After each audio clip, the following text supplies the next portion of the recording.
Day 1 मा हामीहरूले यो नेप्से अल्फा चार्टलाई कहाँबाट खोल्न सकिन्छ, चार्टको बेसिक इन्टरफेस कस्तो देखिन्छ, चार्टको एक्स एक्सिसमा के हुन्छ, चार्टको वाइ एक्सिसमा के हुन्छ, ती विविध कुराहरूलाई सिकेका थियौँ भने डे 2 मा हामीहरूले यो चार्टको वाइ एक्सिसको लेफ्ट साइडमा भएका विभिन्न टुल्सहरूलाई एक एक गरेर डिटेलमा बुझिसकेका छौँ। अब आज हामीहरू डे 3 मा पुगेका छौँ। आजको यस भिडियोमा हामीहरूले यो चार्टको टप बारमा भएका यी विभिन्न टुल्सहरूको बारेमा एक एक गरेर डिटेलमा बुझ्नेछौँ। सो भिडियो आजको पनि इम्पोर्टेन्ट छ, तपाईहरूले स्किप नगरिकन डिटेलमा हेर्नुहोला, किनभने तपाईहरूले भिडियोलाई स्किप गर्नुभयो भने यहाँनिर कुनै अप्सन छुट्यो भने पछि तपाईहरूले त्यो अप्सनको बारेमा बुझ्नु हुने छैन। सबैभन्दा पहिला हामीहरूले यो लेफ्ट साइडबाट स्टार्ट गर्नेछौँ, जहाँ चाहिँ तपाईहरूले सुरुमा एउटा सर्चको बटन देख्नुहुनेछ। यो भनेको सर्चको अप्सन हो। तपाईहरूले यहाँबाट कुनै पनि कम्पनी, इन्डेक्स, सब इन्डेक्स, जुनसुकै कुरालाई पनि सर्च गर्न सक्नुहुनेछ। कम्प्युटरमा जसरी तपाईहरूले डाइरेक्ट किबोर्डमा सर्च गर्ने बित्तिकै तपाईहरूले यहाँनिर सर्च गर्न सक्नु हुँदैन। तपाईहरूले यो अप्सनमा आएर क्लिक गरेपछि मात्रै तपाईहरूले यहाँनिर जुनसुकै कुरालाई सर्च गर्न सक्नुहुनेछ। जस्तो कि म तपाईहरूलाई यहाँनिर एउटा दुईटा कम्पनी सर्च गरेर पनि देखाउँछु, जसका लागि तपाईहरूले सबैभन्दा पहिला यो सर्चको बटनमा क्लिक गर्नुहोला। त्यसपछि तपाईहरूको सामु तपाईहरूको मोबाइलको किबोर्ड ओपन हुनेछ। अब तपाईहरूले यो किबोर्ड मार्फत जुन कम्पनीलाई सर्च गर्न चाहनुहुन्छ त्यही कम्पनीलाई सर्च गर्न सक्नुहुनेछ। जस्तो मैले यहाँनिर एनआइसी एसिया बैंकलाई सर्च गरेँ, तपाईहरूले पनि यसरी जुन कम्पनीलाई सर्च गर्न चाहनुहुन्छ त्यही कम्पनीलाई यहाँनिर टाइप गर्नुहोला। यसरी तपाईहरूले जुन कम्पनीलाई सर्च गर्नुहुन्छ त्यो कम्पनीको स्क्रिप्ट यहाँनिर तल देखिन्छ। अब तपाईहरूले यहाँनिर क्लिक गर्नुभयो भने तपाईहरूले जुन कम्पनी सर्च गर्नुहुन्छ त्यही कम्पनीको चार्ट ओपन हुनेछ। जस्तो अब मलाई यहाँनिर एनआइसी एसिया बैंकको चार्ट ओपन भएको छ। यो एकदमै सिम्पल कुरा हो।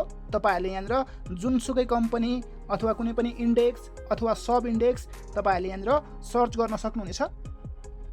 अब योभन्दा दोस्रो नम्बरमा यहाँनिर एउटा प्लसको बटन रहेको छ।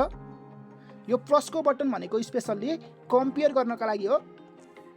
तपाईहरूले यहाँनिर जुन कम्पनीको चार्टलाई खोल्नु भएको छ, अब तपाईहरूले यो कम्पनीलाई यही लेभलका अरू कम्पनीहरूसँग कम्पेयर गर्न सक्नुहुनेछ, अथवा तपाईँहरूले यसको सेक्टरसँग पनि कम्पेयर गर्न सक्नुहुनेछ, जसका लागि तपाईँहरूलाई यो प्लसको बटन काम लाग्नेछ।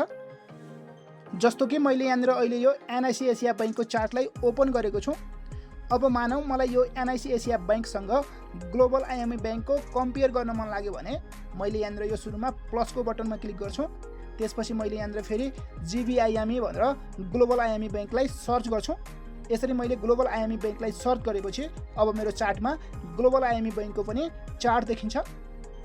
यहाँनिर हामीहरूले जुन कम्पनीसँग कम्पेयर गर्न चाहन्छौँ त्यो कम्पनीको चार्ट पहिलाको क्यान्डल स्टिक चार्ट जस्तै देखिँदैन। यहाँनिर हामीहरूलाई ग्राफमा लाइन चार्ट मात्र देखिन्छ। तर पनि हामीहरूले यही चार्टको आधारमा पनि केही हदसम्म दुईवटा कम्पनीलाई कम्पेयर गर्न सक्छौँ। यहाँनिर हामीहरूलाई यो कम्पेयरको अप्सन त्यति धेरै युजमा आउँदैन, तर तपाईँहरू जानिराख्नुहोस् भन्ने उद्देश्यले मैले तपाईँहरूलाई यहाँनिर जानकारी दिएको हो। अब योभन्दा नेक्स्टमा यहाँनिर यो डी लेखेको अप्सन भने फेरि हामीहरूका लागि एकदमै इम्पोर्टेन्ट अप्सन हो। यो अप्सन भनेको चार्टको टाइम पिरियडको अप्सन हो। जस्तो कि यो डी भन्नुको अर्थ हामीहरूले ओपन गरेको चार्ट 1 डे टाइम पिरियडको चार्ट हो। तपाईहरूले यो टाइम पिरियडलाई आफ्नो आवश्यकता अनुसार 10 सेकेन्डदेखि 6 महिनासम्मको टाइम पिरियडमा राख्न सक्नुहुनेछ, जसका लागि तपाईँहरूले यहाँनिर यो डी लेखेको ठाउँमा क्लिक गर्नुभयो भने अब तपाईँहरूले यहाँनिर विभिन्न टाइम फ्रेम आउँछन्। तपाईँहरूले यहाँनिर आफ्नो आवश्यकता अनुसार जुनसुकै टाइम फ्रेमलाई पनि सिलेक्ट गर्न सक्नुहुनेछ। मैले यही बेला तपाईँहरूलाई यहाँनिर एउटा अर्को कुरा पनि देखाइहाल्छु। जस्तो तपाईँहरूले यहाँनिर जुन कम्पनीको चार्टलाई ओपन गर्नुभएको हुन्छ त्यो कम्पनीको डिटेल यहाँनिर तपाईँहरूले चार्टको टपमा पनि देख्नुहुनेछ। जस्तो कि अहिले मैले यहाँनिर एनआइसी एसिया बैंकको चार्टलाई ओपन गरेको छु। यो चार्ट अहिले डे टाइम फ्रेममा रहेको छ, त्यसैले मलाई यहाँनिर 1D लेखेर आएको छ। त्योभन्दा बाहेक यो कम्पनी कुन सेक्टरको कम्पनी हो त्यो सेक्टर पनि लेखेर आएको हुन्छ। जस्तो कि यहाँनिर अहिले कमर्सियल बैंक आएको छ। त्यसै गरी लास्ट क्यान्डल बढ्यो कि घट्यो भनेर पनि तपाईँहरूलाई यहाँनिरै देखाएको हुन्छ। यसरी तपाईँहरूलाई कम्पनीको डिटेल यहाँनिर चार्टको टपमा देखाएको हुन्छ। अब योभन्दा बाहेक फेरि नेक्स्ट अप्सनको कुरा गर्ने हो भने यहाँनिर हामीहरूलाई यो नेक्स्ट अप्सनमा क्यान्डल स्टिकको चित्र देखाएको छ। यो अप्सनबाट हामीहरूले हाम्रो चार्टमा देखिएका क्यान्डल स्टिकहरू कुन फर्मेटमा हेर्न चाहन्छौँ हामीहरूले त्यही फर्मेट सिलेक्ट गर्न सक्नेछौँ। जस्तो कि अहिले यहाँनिर सुरुमा हामीहरूलाई बाई डिफल्ट क्यान्डल स्टिक फर्मेटमा आएको हुन्छ। अब तपाईँहरूले यो फर्मेटलाई चेन्ज गर्न चाहनुहुन्छ भने तपाईँहरूले यो क्यान्डल स्टिक देखाएको अप्सनमा क्लिक गर्नुहोला।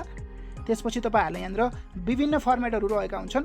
तपाईँहरूले यहाँबाट जुन फर्मेटमा आफ्नो चार्ट हेर्न चाहनुहुन्छ तपाईँहरूले त्यही फर्मेटमा क्लिक गर्नुभयो भने तपाईँहरूको चार्ट त्यही फर्मेटमा सो हुनेछ। बट हामीहरूलाई यहाँनिर युज हुने भनेको maximum Japanese candle stick format नै हो। सो हामीहरूले यही क्यान्डल स्टिकमा नै राखिदिनेछौँ। अब योभन्दा नेक्स्ट अर्को अप्सनको कुरा गर्ने हो भने अर्को अप्सनमा यहाँनिर हामीहरूलाई एफएक्स लेखेर आएको छ। यो अप्सन अलिकति एडभान्स अप्सन पनि हो र हामीहरूलाई एकदमै इम्पोर्टेन्ट अप्सन पनि हो। यो अप्सन भनेको इन्डिकेटरको अप्सन हो, जहाँबाट तपाईँहरूले विभिन्न किसिमका इन्डिकेटरहरूलाई सर्च गरेर तपाईँहरूले आफ्नो चार्टमा प्लट गर्न सक्नुहुनेछ। यो अप्सन भनेको पछि हामीहरूले इन्डिकेटर पढिसकेपछि आफ्नो चार्टमा इन्डिकेटर अप्लाई गर्नका लागि काम लाग्छ। तपाईँहरूले अहिले यति बुझिराख्नुहोस्, यो अप्सन भनेको इन्डिकेटरको अप्सन हो।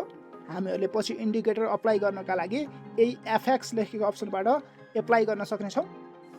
जस्तो कि अहिले म तपाईँहरूलाई नर्मल जानकारीका लागि एउटा दुईवटा इन्डिकेटरलाई यहाँनिर सर्च गरेर पनि देखाउँछु। जस्तो कि मैले यहाँनिर इन्डिकेटर अप्लाई गर्नका लागि सुरुमा यो इन्डिकेटरको अप्सनमा क्लिक गरेँ। त्यसपछि अब तपाईँहरूको सामु यहाँनिर एउटा सर्चको अप्सन आउँछ। तपाईँहरूले यहाँनिर सुरुमा यो सर्चको अप्सनमा क्लिक गर्नुहोला। अब हामीहरूलाई यहाँनिर मोबाइलको किबोर्ड ओपन भएको छ।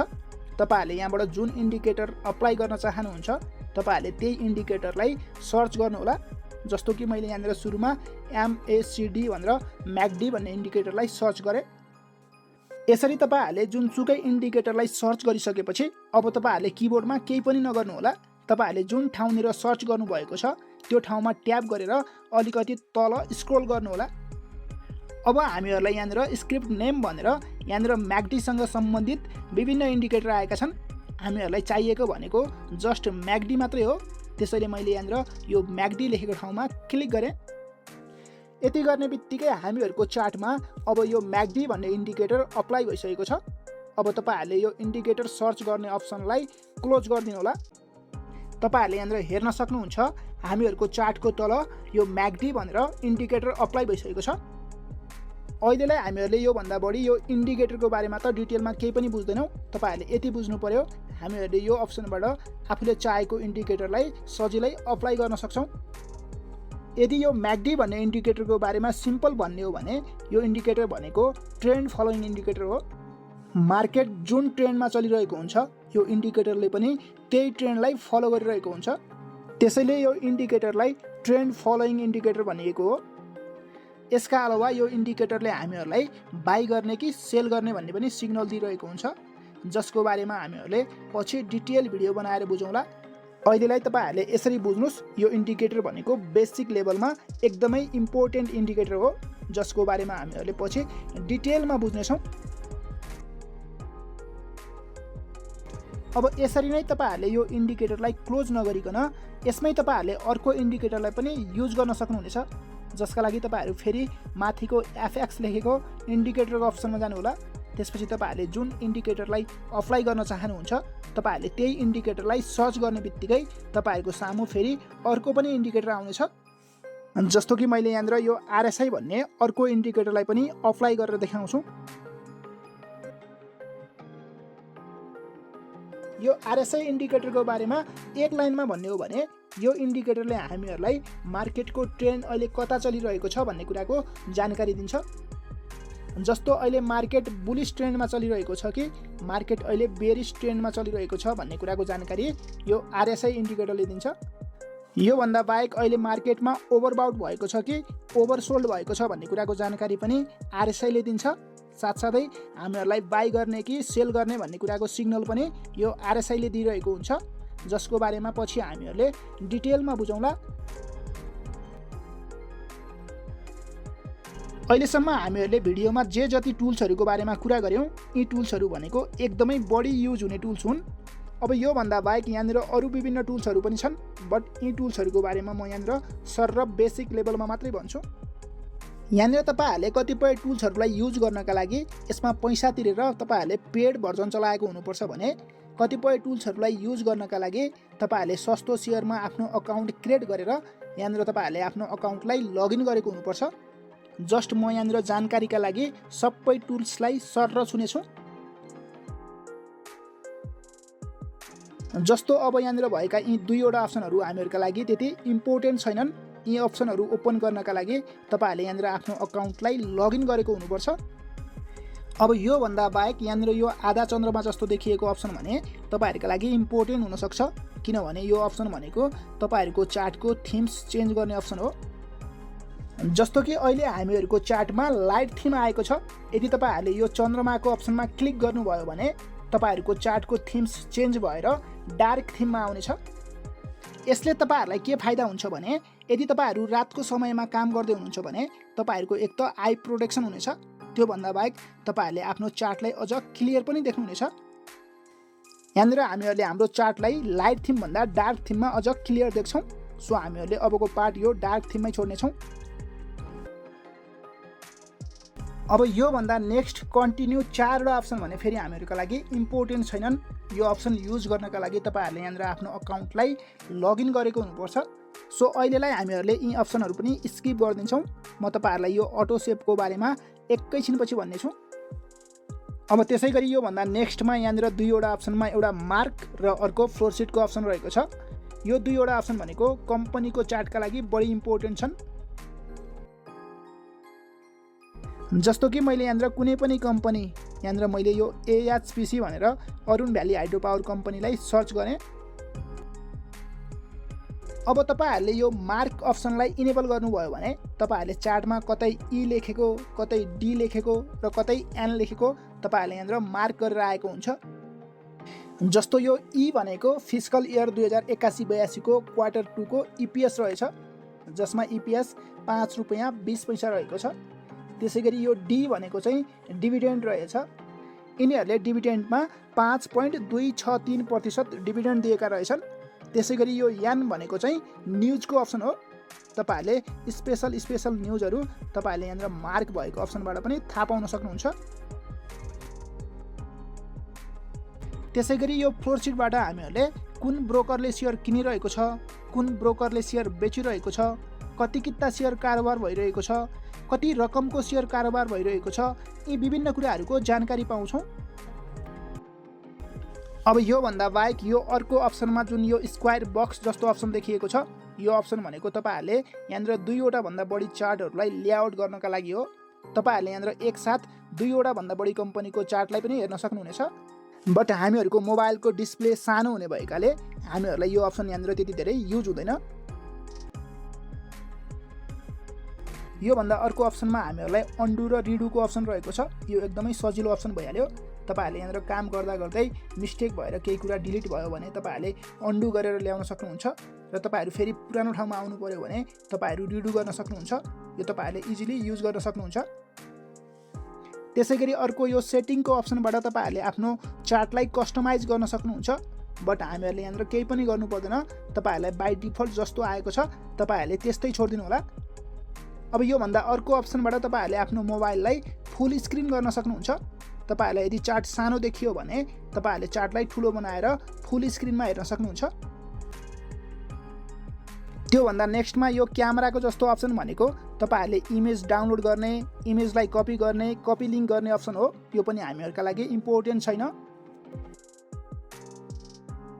अब योभन्दा अर्को अप्सनमा तपाईँहरूले यहाँनिर आफ्नो अकाउन्टलाई लगइन गर्न सक्नुहुनेछ, जसका लागि सुरुमा तपाईँहरूले यहाँनिर आफ्नो अकाउन्टलाई क्रिएट गर्नु होला। त्यसपछि तपाईँहरूले यहाँनिर आएर आफ्नो अकाउन्टलाई लगइन गर्न सक्नुहुनेछ। तपाईँहरूले यहाँनिर लगइन गर्नुभयो भने एउटा दुईवटा अप्सनहरू बढी आउनेछन्। जस्तो कि मैले यहाँनिर सुरुमा आफ्नो अकाउन्टलाई लगइन गरेर देखाउँछु। यहाँनिर हेर्न सक्नुहुन्छ मैले मेरो अकाउन्टलाई लगइन गरेको छु। यसरी जब तपाईँहरूले आफ्नो अकाउन्टलाई लगइन गर्नुहुन्छ त्यसपछि तपाईँहरूले यहाँनिर छुट्टै एउटा सेभको अप्सन देखिन्छ। यो अप्सन भनेको हामीहरूका लागि इम्पोर्टेन्ट छ। यो सेभको अप्सन हामीहरूलाई कति बेला काम लाग्छ भने जब पछि तपाईँहरूले कुनै पनि कम्पनीको टेक्निकल एनालाइसिस गर्नुहुन्छ, त्यसमा तपाईँहरूले विभिन्न किसिमका ट्रेन्ड लाइन खिच्नुहुन्छ, तपाईँहरूले सपोर्ट राख्नुहुन्छ, रेसिस्टेन्ट लगाउनुहुन्छ, साथसाथै तपाईँहरूले विभिन्न किसिमका इन्डिकेटरहरूको युज गर्नुहुन्छ। यसरी तपाईँहरूले विभिन्न कुराहरूलाई कस्टमाइज गरिसकेपछि त्यो चार्टलाई तपाईँहरूले फ्युचरका लागि सेभ गरेर राख्नु पर्यो भने तपाईहरुले यो सेभको अप्सनबाट आफ्नो चार्टलाई सेभ गर्न सक्नुहुनेछ। यो अप्सन हामीहरुका लागि जब हामीहरुले टेक्निकल एनालाइसिस गर्नेछौं त्यसपछि हामीहरुलाई इम्पोर्टेन्ट हुनेछ। मैले तपाईहरुलाई अटो सेभको बारेमा अघि अब एकछिन पछि भन्छु भनेको थिएँ। अब तपाईहरुलाई अटो सेभ यहाँनिर आएर युज हुन्छ। यदि तपाईहरुले यहाँनिर आएर आफ्नो चार्टलाई सेभ गर्न बिर्सिनु भयो भने, यदि तपाईहरुको अटो सेभको अप्सन इनेबल छ भने तपाईहरुको चार्ट अटोमेटिकल्ली सेभ भएर बसेको हुन्छ। सो तपाईहरुलाई अटो सेभको अप्सन पनि इम्पोर्टेन्ट छ। अब यो भन्दा बाहेक लास्टमा यहाँनिर हामीहरुलाई चार्टको मोड्सको अप्सन रहेको छ। यो अप्सन भने अहिले बिगिनरहरुका लागि त्यति इम्पोर्टेन्ट छैन। हामीहरुले यो अप्सनलाई यहाँनिर स्किप गर्नेछौं। यसरी आजको यस भिडियोमा पनि मैले तपाईहरुलाई हामीहरुलाई जुन टुल्स बढी युज हुन्छ त्यो टुल्सको बारेमा डिटेलमा भनेको छु। जुन टुल्स हामीहरुलाई युज हुँदैन त्यो टुल्सलाई मैले यहाँनिर स्किप पनि गरेको छु। तपाईहरुले भिडियो के कति बुझ्नुभयो, यदि बुझ्नु भएन भने तपाईहरुले यहाँनिर मलाई कमेन्ट गरेर पनि सोध्न सक्नुहुनेछ। यदि बुझ्नुभयो र तपाईहरुलाई केही काम लागे जस्तो भएको छ भने तपाईहरुले भिडियोलाई लाइक गर्न सक्नुहुनेछ। यदि तपाईहरु च्यानलमा नयाँ हुनुहुन्छ भने तपाईहरुले च्यानललाई सब्स्क्राइब पनि गरिदिनु होला। आजका लागि भने मैले यो भिडियोमा यति नै गर्न चाहन्छु। हस्त धन्यवाद।